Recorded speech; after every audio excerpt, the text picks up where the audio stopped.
You give me the go sign. Go.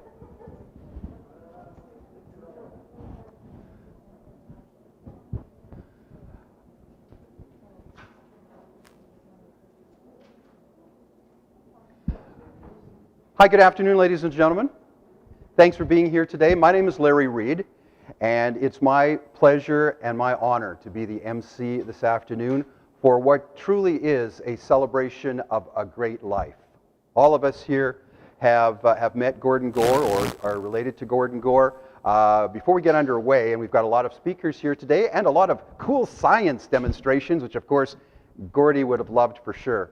My little backstory with Gord is I first met him when I was the host of the CFJC TV midday program.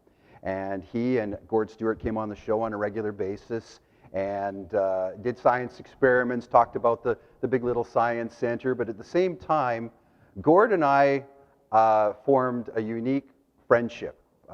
He and I both have the unique ability or inability, for people that know us, to just do one-liners. And if you know Gord, like you guys did, he was always doing pun after pun after pun. Well, when we would get together to shoot our segments, and poor Gord Stewart, because he literally was the straight man, because Gord and Gore and myself, we just, for some reason, we just go off on a tangent, and we try and not one-up each other, but it was just, it was a friendship that was bonded through science, and again, through humor.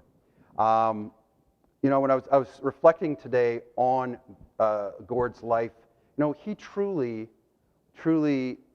epitomizes to me what a great Kamloopsian is, and a great teacher, because he truly cared about not only the community, but the students that he taught as well. For those people that don't know a little bit about him, and I'm just going to say hi to Mayor Christian in the back there. Thanks for being here. Gord not only was a science teacher, but he was also a teacher, and through his love of photography, that took photos of each one of the students at the school that he taught at. And speaking to some of those students over the course of the years that I've been here in Kamloops, they always remembered about how much they looked forward to the photos that Gord took and a slideshow that the school presented with all Gord's work during the course of the year. So it's my honor, again, to be the host, and I'm going to throw a little plug in, a suggestion for Mayor Christian, that I don't know if there's an award for you know, Mr. or Mrs. Kamloopsian, but I would like to put Gordon Gore's name out, because I think he epitomizes what the greatness this city is. So. Again, thanks for being here. We're going to get underway here with a PowerPoint put together by Gord was a midday guest, and so too was his sister Jennifer, and Jennifer, his niece. Sorry, his niece. There, I knew they were all related. His niece, and she's put together a PowerPoint. So go ahead, Jen.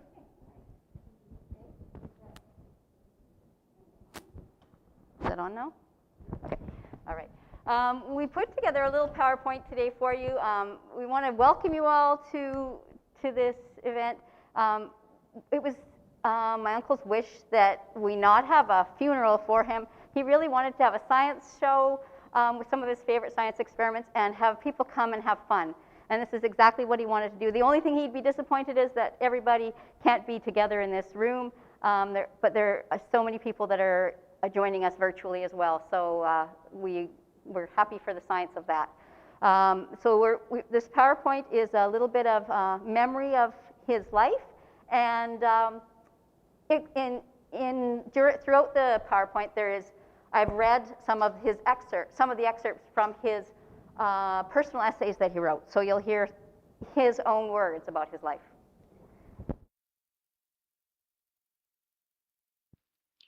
In the early days in Strathmore and Montreal, we looked forward to winter, mainly because we could play hockey on the nearby outdoor rink. My brothers and I played the game during every available minute. I loved hockey. We walked about a mile or so to the rink, and I remember how the adrenaline would start to flow when the rink lights came into view. To me, pickup hockey was the most fun. trying to keep the puck with 20 or so other guys trying to get it from you. After a summer or two of caddying, I became a Class A caddy. That meant I could carry 2 bags. When I look back at those days, I wonder how I did it. I was a tall, skinny kid, and those bags were heavy. I was so thin, I couldn't wear a red t-shirt in case golfers mistook me for the flag on the green. The 4 brothers, Mike, Gordy, Dave, and Steve. Here, around the family dinner table, is Gordy, his mom, brother Mike, father, and brothers Steve and Dave. My first science courses were grade 10 physics and chemistry. Physics and chemistry were a breath of fresh air after the dreaded but compulsory Latin. I had to study Latin in grades 8 and 9. Latin is the only subject I disliked in all my schooling years. I could see no possible use for Latin. Latin was all Greek to me. Gordy's parents moved to Kamloops in the 70s, and after his dad passed away, Gordy's mom and Buddy moved in with him.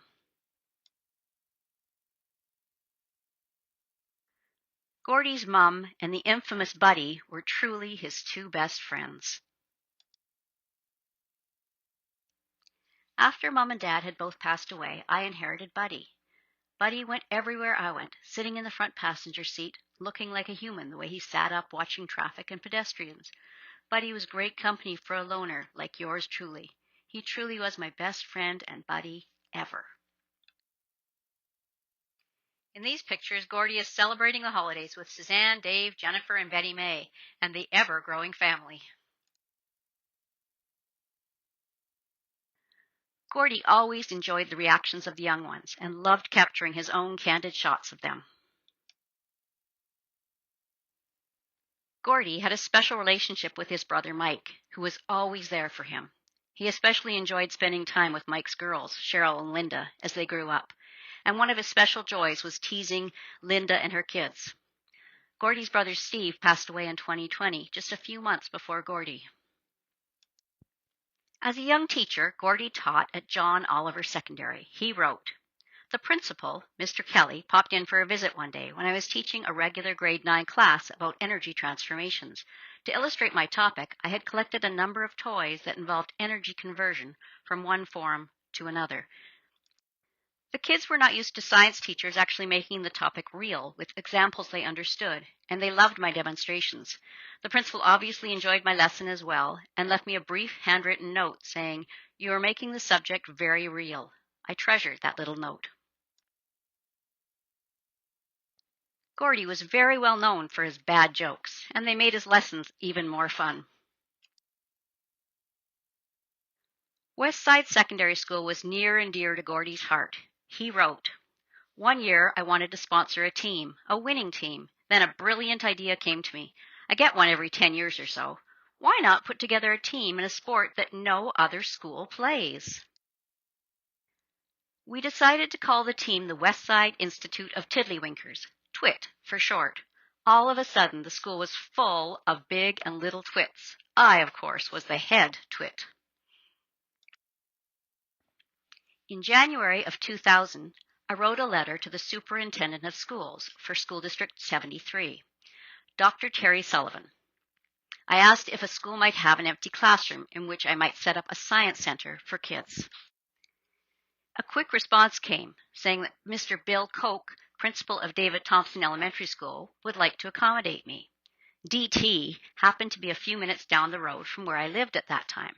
Bill Koch showed me a room. Within a week or so, I had the first science center set up and ready to go. The following year, I had 2 rooms to use. One room I set up for a demonstration, and the other had hands-on stations. Some shows ended with a bang, caused by a film container filled with alcohol vapor, ignited by a spark from a fireplace lighter. Science is extremely important in today's world. The world needs more scientists, more technologists, more creative people. Hands-on science sticks with you. When you've done it, you remember it a lot better. I think we've turned quite a few kids on to science that might not have thought of it before. Well, our current project is the Big Little Science Center, of course, and it's been operating for almost 8.5 years now. Most courses I took when I was a kid 5 minutes after I wrote the final exam, it was just gone, because I didn't get to do hands-on science. When I retired in 1991, I was still interested in teaching science, so I started doing science shows at local elementary schools. I would put everything in a truck and take it to the school gymnasium and take an hour to set it up and do the show in an hour and then go home. And it got a little tiring, so I thought it'd be kind of nice to have a real science center where people could come to me instead of me going to them. If you want to know how kids are doing in science in your school or your community, find out what they do with it after they leave school. What I would say to educational leaders is that hands-on science should be part of every kid's education. It should be every day, all year. If it's done properly, it can be used to do math. It can be used to teach English, writing. So if you're short of money, spend it on equipment, not on textbooks or on multiple choice tests, which we're doing a lot of now. Get the kids doing science. Science is a verb, not a noun.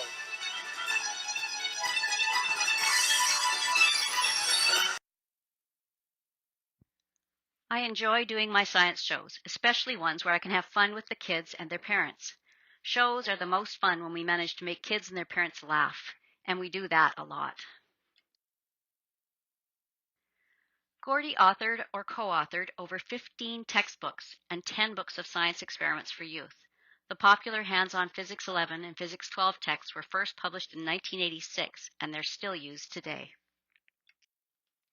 Gordy received many well-deserved and prestigious awards for promoting hands-on science and founding the Big Little Science Center.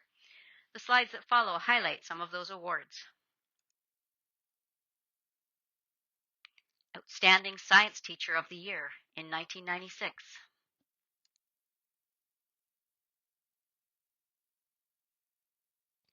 The British Columbia Community Achievement Award in 2005.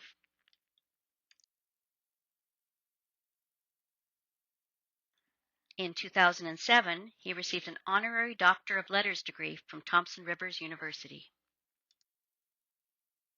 In 2008, he received the Eve Savory Award for Science Communication from the British Columbia Innovations Council.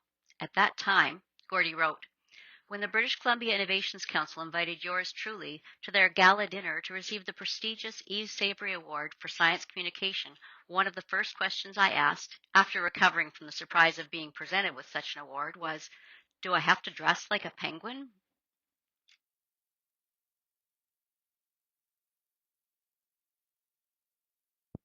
It turned out to be a very suitable evening.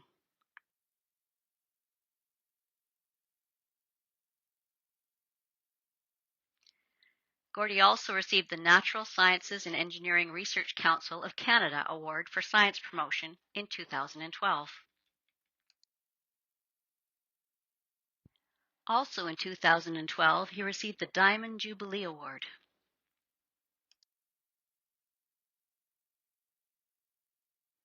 The Governor-General of Canada presented Gordy with the Meritorious Service Medal in 2015.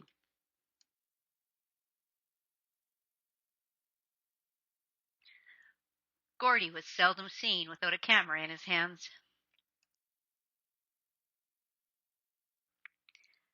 My camera is always with me when I travel by power wheelchair to the Dunes Golf Course. It is something I do almost daily if weather permits. Owner Bill Bilton Sr. gave me a key and said I could use one of his golf carts any time to go out on the golf course to photograph wildlife. I'm not a biologist, not even a proper bird watcher. I just happen to get hooked on photographing the majestic ospreys that nest at the dunes each spring. What has happened the past few years is that yours truly has become much more aware of nature surrounding us. Years ago, when I actually played golf, I would never have noticed a slight movement in the trees that was actually a deer, or the graceful movement across the sky of a very large bird with a wingspan of nearly 2 meters, an osprey, or perhaps a great blue heron. I probably would not have paid any attention to a moving ripple in the pond that signaled a muskrat swimming to its nest. The beautiful sound of a meadowlark probably would have gone unnoticed, as would the warning signal of a killdeer or the unique chirping of a baby osprey begging for food.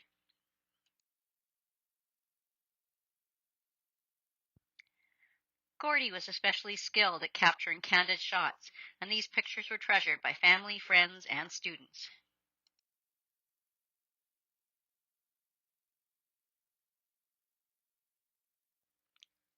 This was one of Gordy's favorite pictures of all time.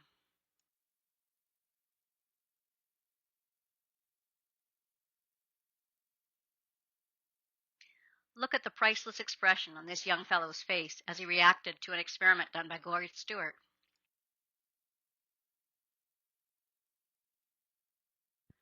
Gordy was diagnosed with ALS in 2004. Over the next 16 years, he continued to be a role model and an inspiration to so many from his power wheelchair.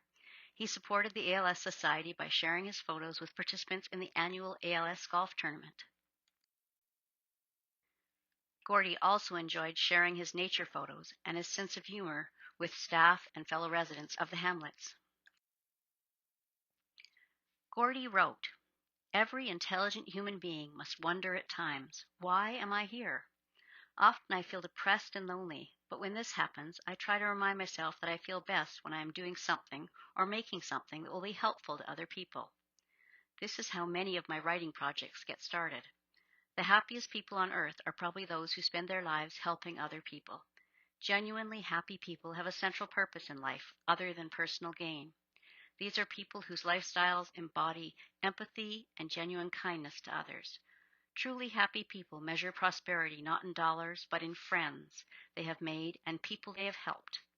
The essence and the measure of a life well spent is, in my humble opinion, kindness to others."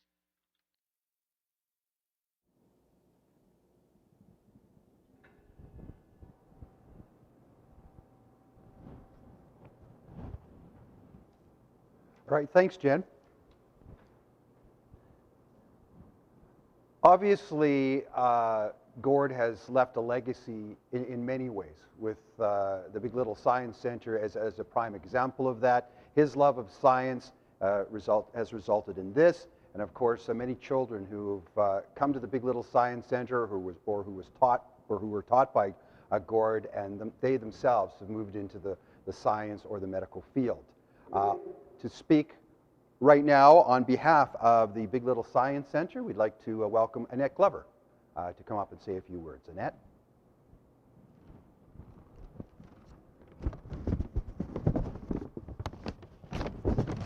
Thanks, Larry.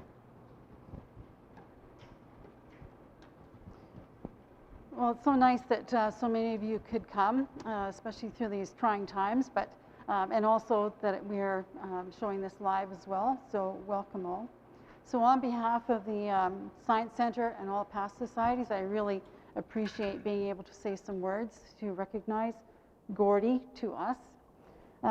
Many of us know how many legacies he has left besides the Science Center, as Larry and Jennifer have mentioned previously, but I just think of the numerous the Big Little Science Center Society members that we have, and in putting these few words together, it made me reflect and think about that.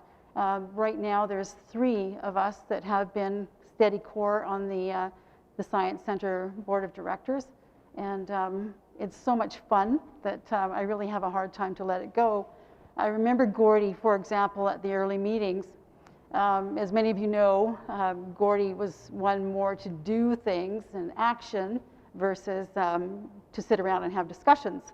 And so I would be, as president at that time, trying to keep to the agenda and go through the agenda, and Gordy would disappear into one of the rooms and come back with a new toy. And so everyone would have fun with this new toy, science toy, during the meeting. And many of the directors at that time were not necessarily related to science, so they really enjoyed Gordy's toys. I think of also the past students that Gordy has had associations with, and many of them, of course, it was through teaching, whether it was in the public education system or at UBC, where he was teaching the teachers. And many times here at the Science Center too, we would have professional development days, and he really appreciated those opportunities to work with the teachers.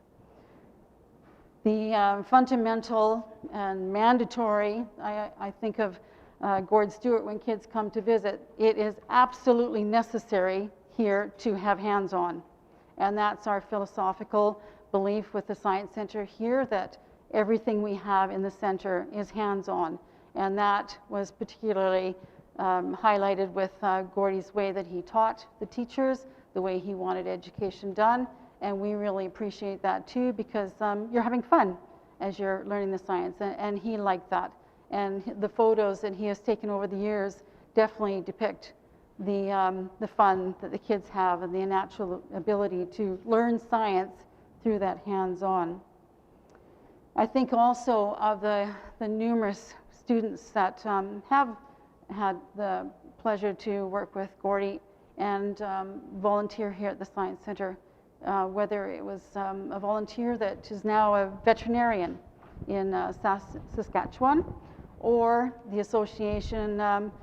I think there's at least 2 engineers that now work through contract work or otherwise with NASA. So we've had some connections with them over the years, and that's truly due to those connections and those strong connections that they have with Gordie. As I said earlier, that Gordie was not one for words, so I know that the demonstrations you're going to see, that absolutely would be the favorite part for Gordie of today. So I welcome you to the Science Center and our time to reflect on Gordie, but to know that the Science Center will continue, and we will continue to reach out with that hands-on mentality to all the kids and adults. One of my favorites is when grandparents come to the Science Center and they're able to play with the children and learn science. It's just inherent with what they learn to do at the Science Center. So thank you, and enjoy the show, as Gordie would say. Thanks. Thanks, Annette. As we saw in the slide presentation, Gord's effect on people was felt not only locally, provincially, but nationally as well. We are pleased this afternoon to be joined by the retired CEO for the Applied Science Technologists and Technicians of BC, a colleague and a friend of Gord's, and we'd like to welcome John Leach to come up and say a few words. John? Wow, coming from all the way back.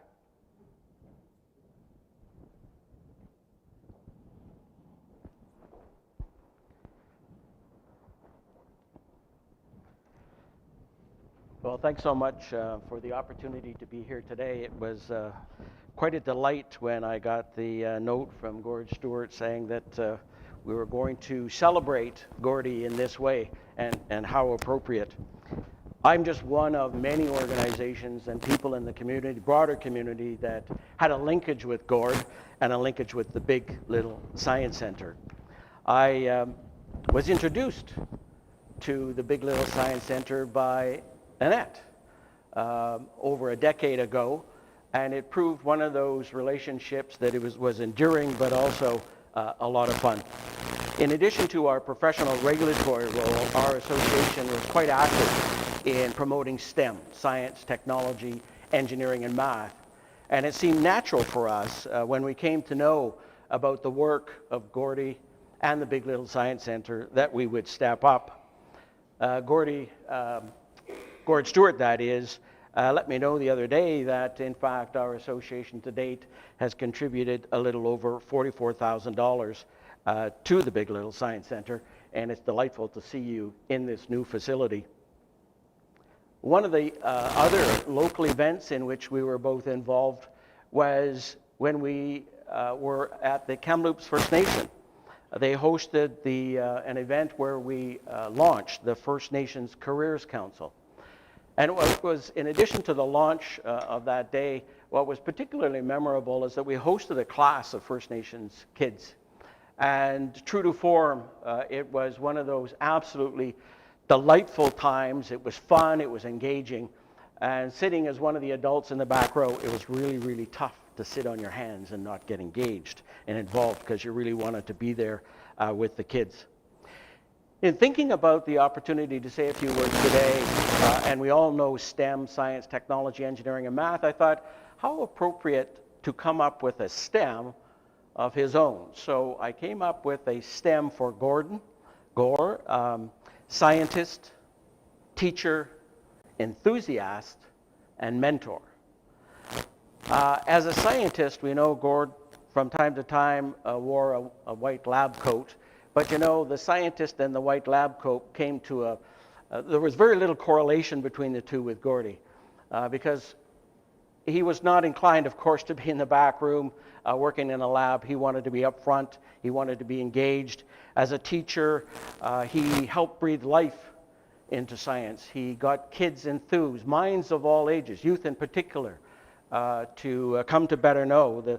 The notion that he made science real was so true. And of course, his enthusiasm and his dedication to this cause, to his dream, was obviously very evident. And a mentor to many in this room, I am sure, and to those who are coming in online.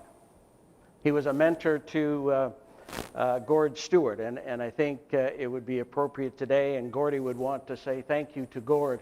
Gord picked up that mantle, he picked up the torch, he provides the demonstrations with a huge amount of enthusiasm, and on top of that, he is a leader in the community, making sure that the lifeblood of the Big Little Science Center, together with the board, Annette and the board, continues to serve its primary purpose. So with Gord, I recall also going back to the television, the midday show, the opportunity that we had to go on the radio and on television, and I'm sure it had mostly to do with the demonstration that Gord Stewart was going to put on. So for an outside group like ours, but one who believed in his cause, we say thank you, Gordy, and we give you this STEM: scientist, teacher, enthusiast, and mentor. Thanks, Gordy. Thank you very much, John. So now, on to some experiments, because as we all know, Gord was all about the experiments. And in fact, to this day, I can never, every time I see some Mentos and Diet Coke, I always think of Gord, because that was one of our first experiments. And actually got a great shot of, which I still have in my house, of Gord Stewart and myself, again, in awe. Gord and Gord was always about the photos, right? And the reaction photos of my face as the pop went 30 feet in the air. So now we're going to do some experiments. Ken and Colin are going to join us now, and I don't know if they're going to explain the experiments, or they're just going to do it. Or do you want me to explain? Okay, so apparently Ken's going to do an experiment with ammonia, and then Colin's going to come up and talk about Metersburg hemispheres. I'm sure I've mispronounced that. But okay. You're the science expert. I'm just the talking head.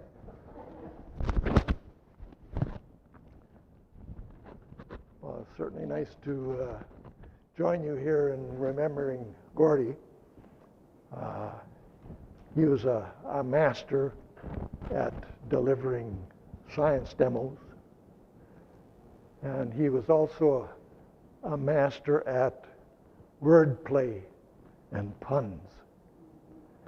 So the demo I have chosen to remember in memory of Gord is called the Ammonia Fountain. His advice was always keep it light and add some color. So here's the color. And the keep it light part is I'm not going to go into heavy explanation of how this works. It's just to enjoy. Looking at a fountain is a little bit like staring into the fireplace and watching the flames. You get mesmerized by it. You get lost in thought. So I'm not going to explain much. I'm just going to let it happen here. Ammonia gas is in here, here, and here. Water is in here. And we'll try and prime it by injecting a spray of water into the top flask.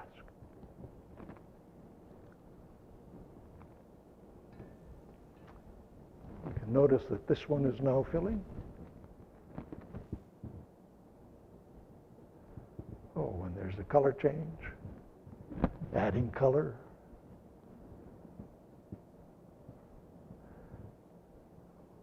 Now this one is starting.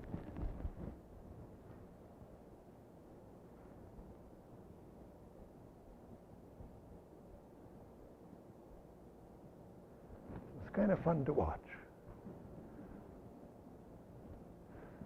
The color is slightly different there than here.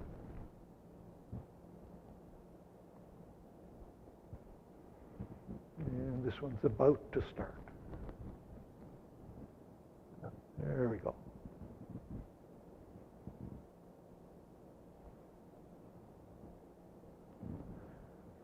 Oh, okay, this one's kind of losing its deep purple color.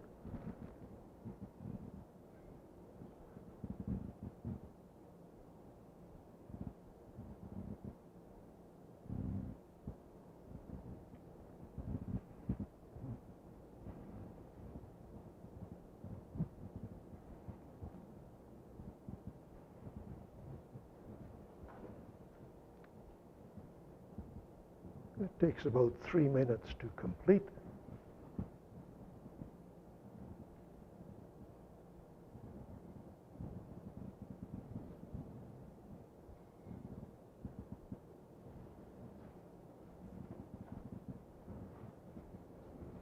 This is mainly water in the reservoir. I added a little bit of vinegar and a little bit of color. Notice that this one is changing color again.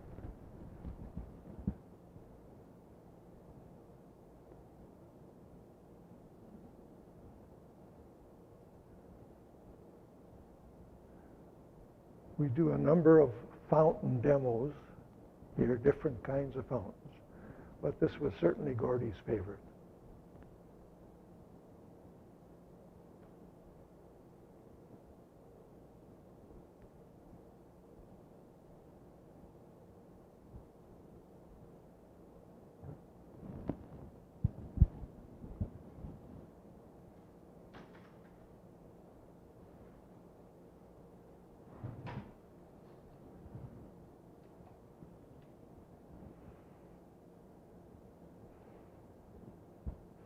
I'll leave this up front here. You can wander around later on and have a look close up if you like.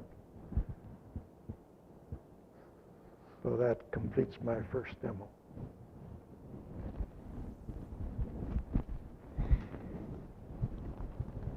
All right, thanks, Ken. Yep. And now we're going to call up Colin, I think. Yeah, Right. very good. Excellent. Well done. Thank you, Ken. This is like my favorite demo to see. I'm always like so excited to see when this happens. It just gets me so happy. Oh. So I have to deal with these, and I'm always bad with the names, the hemispheres that Right. we have on here. And unfortunately, we don't have any children here, so say, which is mildly disappointing, but that's okay. I'm sure we have lots of people who have a heart of a child here, or at least the motions of one. So I'm going to need a volunteer. If you don't volunteer, I am going to steal one of you. Yeah, big round of applause. Oh, your name? James. Do you consider yourself a pretty strong person, James? Okay. So, James, let's get you to... They go together pretty easy. Let's give a little bit of a tug. A little bit... Come on, give a good tug. Come on. Okay, James, let me see that. I'm not too sure why you're having so much problems. They come just apart like that. Come on, James. You can do better than that. Let's stick them together again. James, give a nice big pull. Come on. Pull. Ah, there you go. Oh. Now... Thank you very much, James. You can have a seat whenever you're there.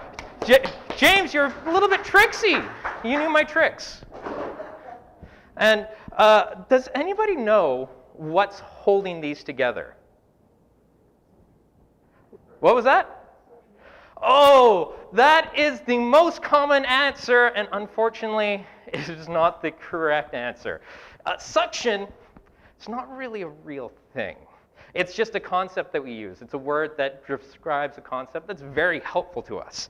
What's keeping these together is pressure. And not just any pressure, the pressure of the atmosphere pushing down from on top of us. All of those atoms that are pushing together and keeping us together, because if you were in pressure, if you were in outer space, you'd go a little bit. Same thing with these. If you took these and put them on a rocket ship and took them to outer space and let them sit there, they would drift ever so nicely apart. However, you found out the trick. What was the trick? Oh, yes, you make a little gap to let air in. As soon as air can get in, that means the pressure on the inside of these is the exact same as the pressure on the outside, which means there's no pressure differential to keep them together. These are one of my favorite things. Oh, come on, give a nice big cut. Let's see. I'm going to give a big tug. 3, 2. There we go. Thank you.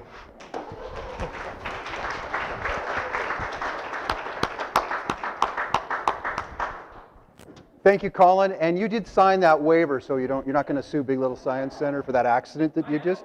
Really? Oh, there you go. Nice. Yes, you are a waiver. Nice. How can you tell he's a disciple of Gord? Nice pun. Awesome.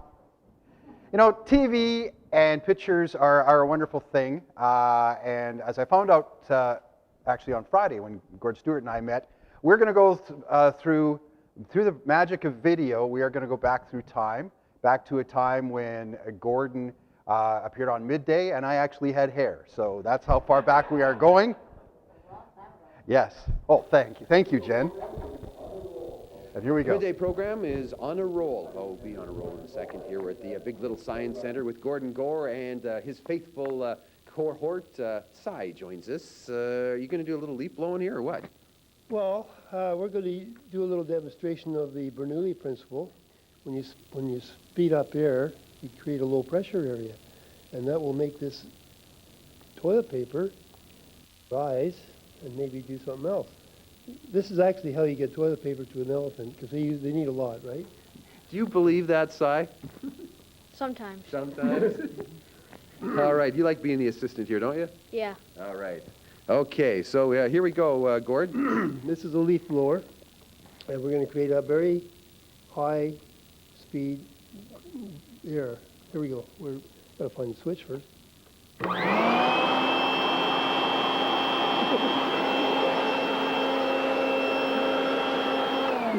And poor Marty, the camera person, is all tangled up in toilet paper. We need our own camera. Well, I guess that's literally a wrap. Anything you want to add, Gord? It was nearly a wipeout. Yeah, definitely. Yeah, Marty was wiped out. Cy, what do you think? Oh, the best I've seen it work. All right. Our thanks to Gordon Gore and Cy from the Big Little Science Center, making science fun. The Big Little Science Center located out here in Westside. Liners. It was always good when I could actually one-up him like I did there. It was one of the rare few times I was able to do it. So I think now we're going to have another live demonstration. And so we'd like to call up Dave. Gord's going to do something after Dave. And Susan Hammond will be here as well to do something. Dave, you're going to do flame tests? Flame tests. So we'll just get started here.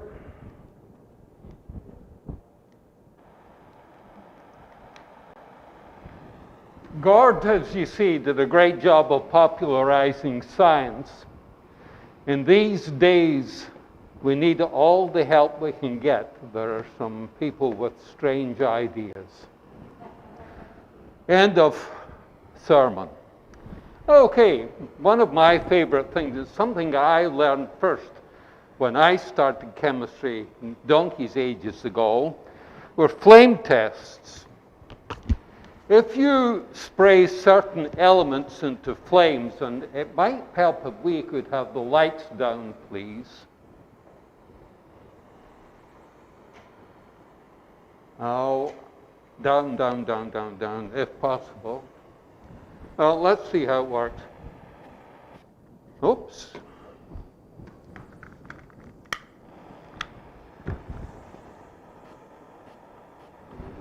What color? Red. Now, some of you are agog, of course, wondering what science is behind this. It's because every element has electrons. You heat up the molecule, the electrons go to a higher state, then they drop down to give off energy in the form of light. That was the element strontium. And here's a very common element.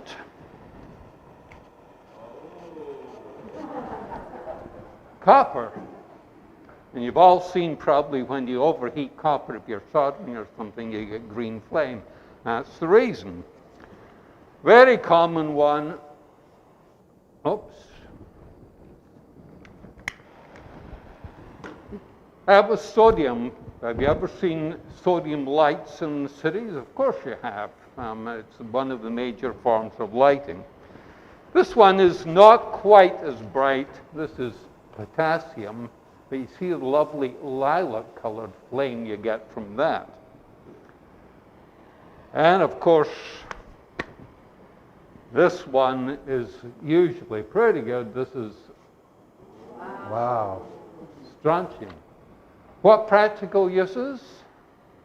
Fireworks, that's certainly one of them, but you can use them for other things as well. That's how you get all these colors in Canada Day. So, chemists are known for making fires and explosions. I'm not going to make an explosion. I'm going to make, though, a very nice flame. What I have here is a very finely divided powder, like a podium powder. You blow it into a flame.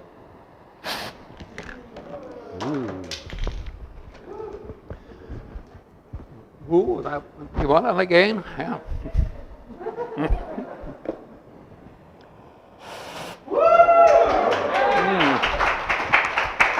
Thank you, folks.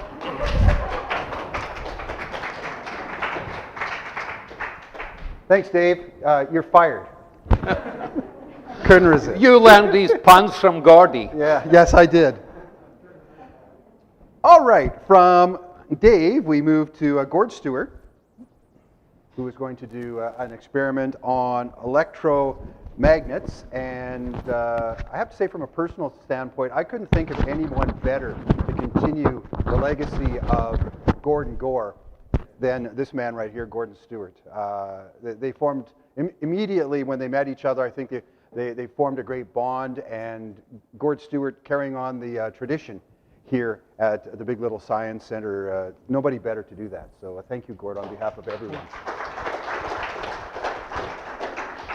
Well, thank you, Larry.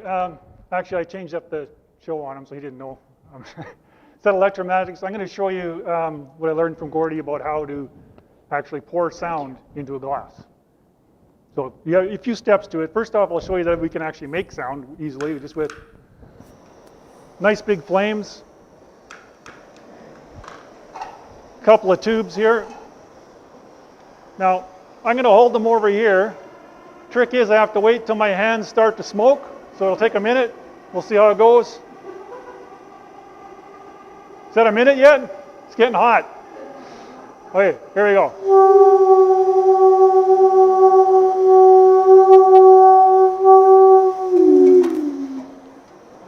So that's to prove we're making sound, but it's all escaping. We want to keep some, whoop.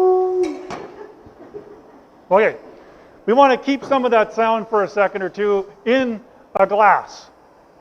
So what we're going to do is we're going to take this sound, we're going to get it going here so it's nice and hot. And then I'm going to pour it into the glass for us. So we get a nice glass full of sounds. Make sure you look closely so you can see it. And then I'm going to pour it back into the tube. Think it's hot enough yet? Feeling warm. Okay. So there we got the sound. Okay, pouring it in. It's about full. Don't want to spill on you. Okay, I'm going to put it back. There we go. Just like that. You can pour sound. Okay? Now, how many people actually believe I just poured sound into the cup? Anybody? Okay. So obviously it's not, that's what the principle here. What I've got is a screen inside here where it can store up a little bit of heat, and as the hot air moves up through the tube, it creates some resonance, you get this nice sound. So if I turn it sideways, can the hot air go up? No, so it's all I can say, I'm pouring it now. And then you got to time it going back the other way, and once the air starts to move, you get the resonance again. So it's a nice little one. You could leave it and not explain it, or you can try explaining it. So that's a little bit of how to pour sound. All right, thank you, Gord. The Big Little Science Center has had a number of great people and continues to have a number of great people as a volunteer or as an employee. Gord, the two Gords are two of them. Another one is Susan Hammond, who is going to come up and do a demonstration. Elephant toothpaste, what's this all about? Well, Larry, elephant toothpaste is an example of Gordy Gore's great humor, because any way he could involve students in their imaginations, he did. Discrepant events were fantastic. Demonstrations where they had to try and explain it, even if they were wrong, that was his attitude. It didn't matter. Get them thinking, get them being creative.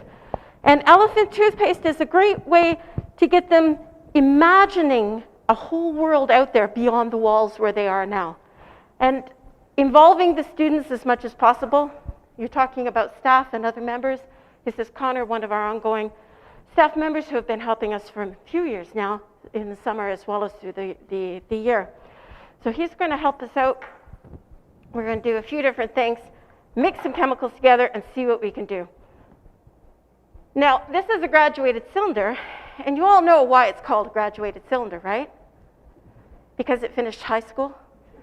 Yeah, there we go. All right, so Connor's going to mix up some chemicals.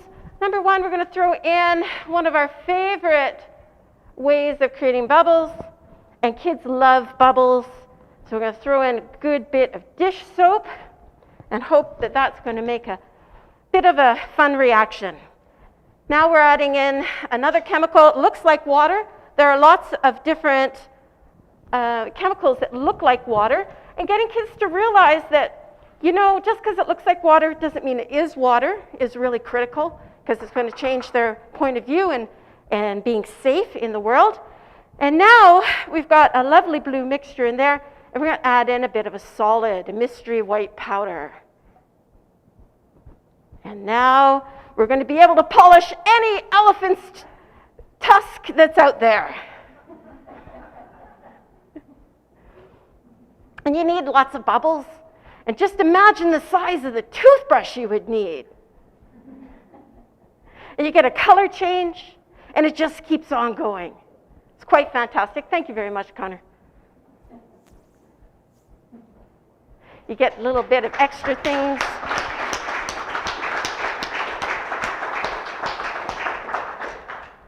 Susan, good job. Thank you very much. You know where the elephant puts the toothpaste? In his trunk. There you go. There you go. Thank you. I think the prerequisite to be here is... Yeah. Thanks, Gord. Okay, I think we're going to have another video from the archives of Midday. Science Guy is here joining us once again, and Gordon, I'm really excited when you're always on the show because we always do lots of great experiments. And what do you have for us today? What are we doing? Well, you'll get a real charge out of this. Literally. This electricity's in the air. Static electricity. This is the famous Van de Graaff generator. It's actually a model of the real thing, which is about 3 stories high. It was 3 stories high. It was used for accelerating nuclear particles. I'm just going to show you that it is charged. I'll turn it on. There's a belt running here which rubs against a cloth drum, and that produces a charge. I can feel it. You may even feel it over there. I don't know. I think it's probably... I see your hair on your arm standing up. Yeah, it's starting to charge now. So what kind of wattage are we talking about there?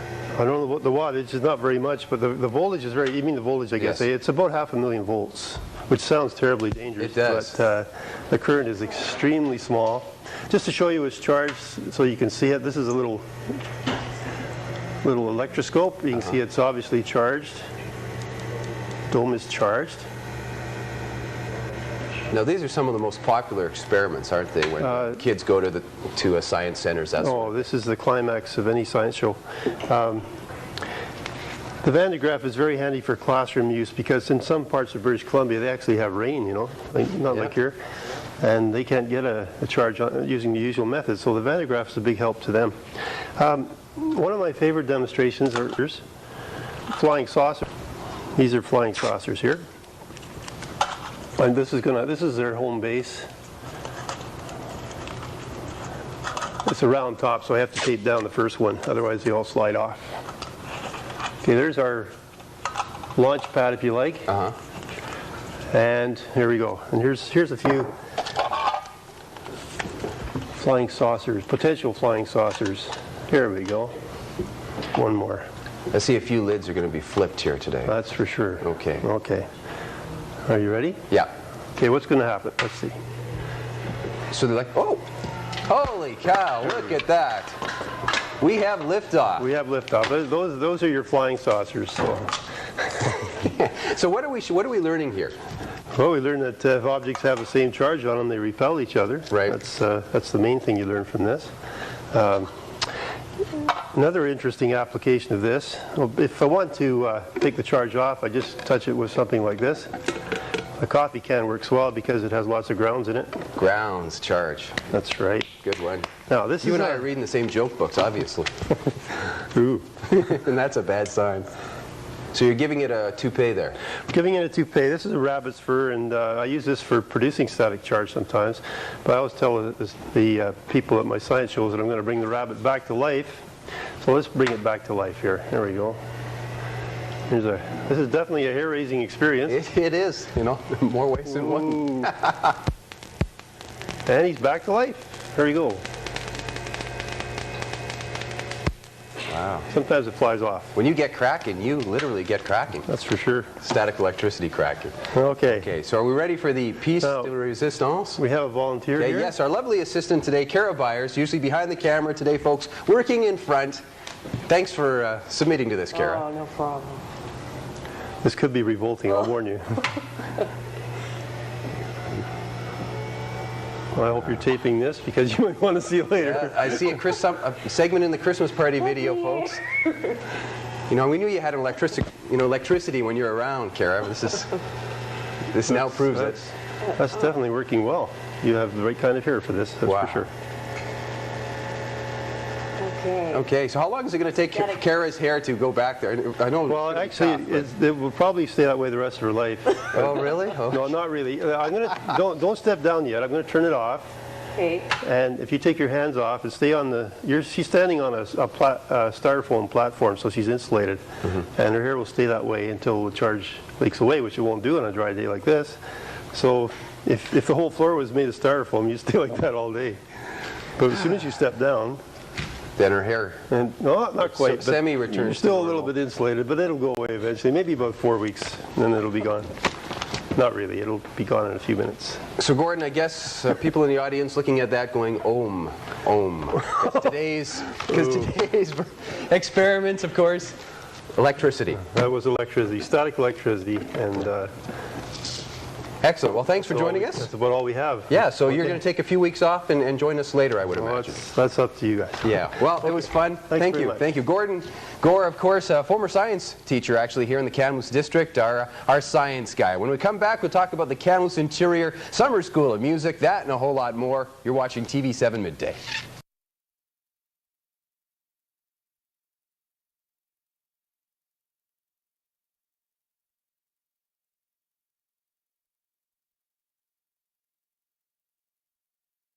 Gord, always fun.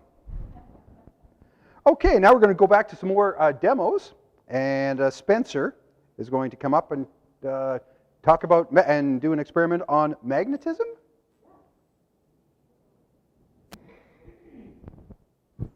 Thanks. All right. So as Colin had already alluded to, we don't have any kids here to help us, but I need 2 volunteers for the thing I'm going to show today. Can I get 2 people that are willing to come up and show that maybe they're super strong? I'll do it. I'll be one. All right.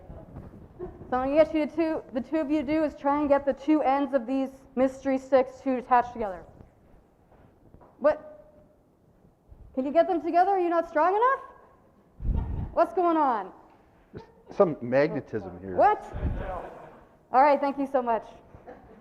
So as Larry mentioned, there are magnets inside here, so if I try and put them together, it wasn't because they're not strong, it's because there's two magnets in here. And because they're the same pole, that means that they're not going to attach. But if I attach them, the two that are opposite, then I can get them to go together. So Gordy loved magnetism as one of the favorite things that he liked to show, so that's why I wanted to demonstrate this one today. Thank you.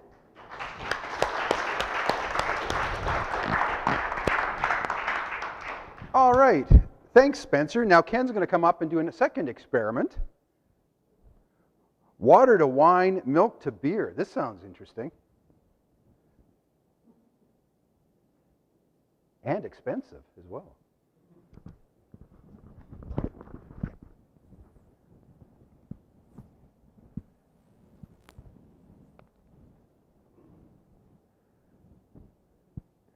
During these COVID times, we've all had to take on different roles.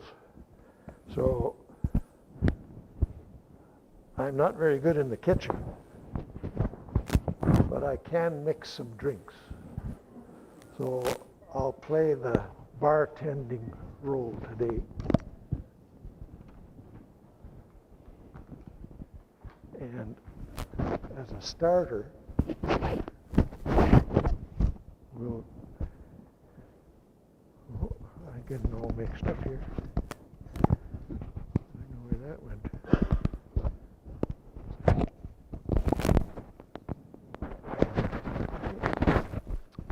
I'm going to start with some magical fluid to mix all these drinks.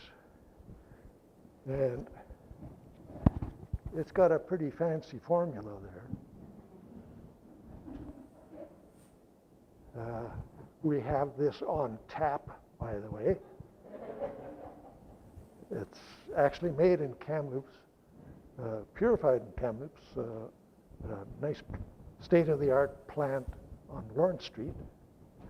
And I'm going to use a chemist's favorite glass to start with, a beaker. One of the magic things about bartending I discovered is that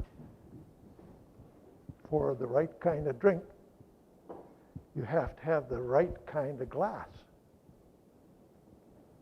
So that's good for water. Oh, did you understand that this was water? It's HIJKLMNO or H2O. Okay. And here's the magic. You got to use your imagination a little bit. But here's the magic. Water into wine, just by the choice of the glass.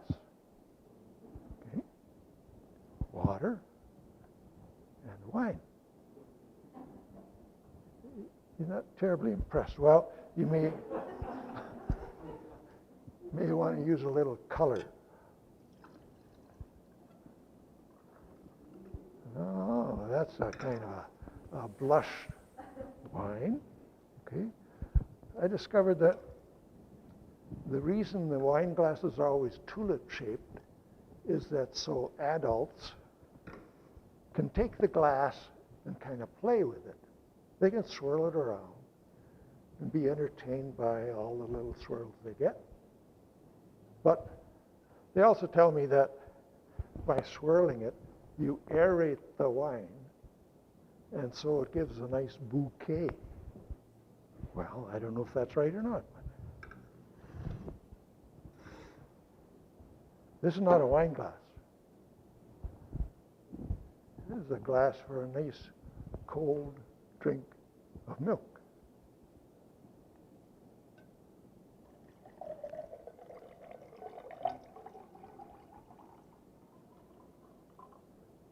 Oh, 2%. Okay. But finally you want to end up with a little more powerful drink. And so we'll turn milk into, Oh, it's even got a little bit of a head there. Ah, interesting. You can imagine that as being either ginger ale or some kind of a pale ale.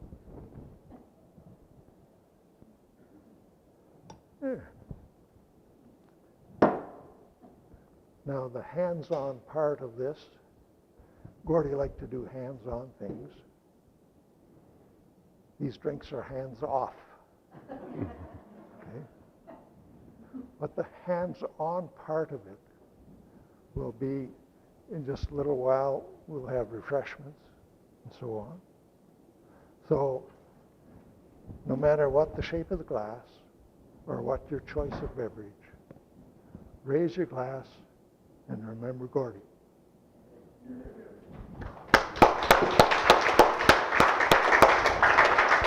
Thanks a lot, Ken. Thanks, Ken. Okay, Gord, do we have time for some more or some? Oh, really? Okay, so are we just going to come to you then? All right. Without any further ado, to say some more comments about and stories, anecdotes, I hope, about Gordon Gore, Gord Stewart. Just a little bit. I think we're right on, sort of on time. We're a little bit behind. So I'll just, I'm the executive director at the Big Little Science Center. If you haven't met me already, I met Gordy 16 years ago at a job interview for the executive director of the Science Center, along with a few other very intimidating people. It was fun. I got to pull the wool over their eyes, told them I could do the job, and they hired me. So 16 years later, this is where we are. Now, we'll turn it off. Sorry. Just on Gordy's side of things, he loved science, and with me, it was a learning curve to get used to his style and his drive and passion for science. It was great to learn, and the biggest thing I liked about working with Gordy was he'd come in one day with some toy or gadget from the local toy store. And he'd plunk it down and say, I want to film this thing, we're going to do this about it. I'd be looking at it, trying to figure out quickly in my brain so I could sound smart what exactly he was going to do to demonstrate physics with that thing.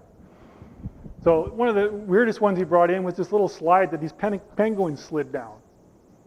So you have these penguins, he said, look at this penguin slide down this thing. Yeah, okay, yeah, trying to figure out what it was going to explain. It turns out it ran on batteries, it was energy transmission, there was gravity, and a whole bunch of other things involved in there. So it got to be quite a fun experiment and a fun demo. I used to look forward to those events as it went along, to see Gordy come in with his new idea, new plan, how to show something old in a new way. So I think it's my best memories of him was when he came in with something new from the toy store. So he was always good at that. He was always good at making it hands-on and something you could do at home and you could take it home with you and try it out, or you could go to the store and buy it, or you could use the coffee can to do it. He did a lot of things out of coffee cans, not just for the static purposes. He loved making coffee cans, duct tape, things like that to create new things. So this center is his legacy. It's his idea of having a hands-on interactive science center. It's unique in the world pretty much. Other science centers have actually, believe it or not, people don't know, other science centers have come to us to look at the techniques we use for the hands-on side of things and start expanding it into theirs. So we're kind of a leader in the world on that side of stuff. So I don't want to take up all your day talking about that. Just a couple things of note about that. We've got a fund we've started. It's a Gordnar Legacy Fund for the Science Center. So you can see more about that later, talk to me about that, where people can donate to that fund, and it'll help keep the core operations of the Science Center going forward. And that's the plan with that one. The BC Interior Community Foundation, we've also established a scholarship in Gordy's name with that organization. So we're trying to build up some funds there, so annually there can be a Gordnar Gore scholarship going out to a needy person in the Kamloops area. So those are a couple of places you could help out, because Gordy's wish was that bring flowers to have a science show and help the Science Center survive and go forward. So that's kind of what this whole event's about, and seeing the science fund that Gordy always liked to do and wants to see going on. And I think it's up to us here in this room and others to push that on and keep it going forward. So I think that's about it for what I have to say. All right. Thank you very much. Gord Stewart from the Big Little Science Center. We would like to thank you for coming here today and honoring the memory of Gordon. And for all those people watching, wherever you are in the world, thanks for honoring the legacy of Gordon Gore. That concludes our formal portion of this afternoon. There's going to be some snacks and in the back, and if we'd like to have you enjoy that and share with each and every one of us, your stories of Gord and celebrate his memory. Thanks a lot for being here.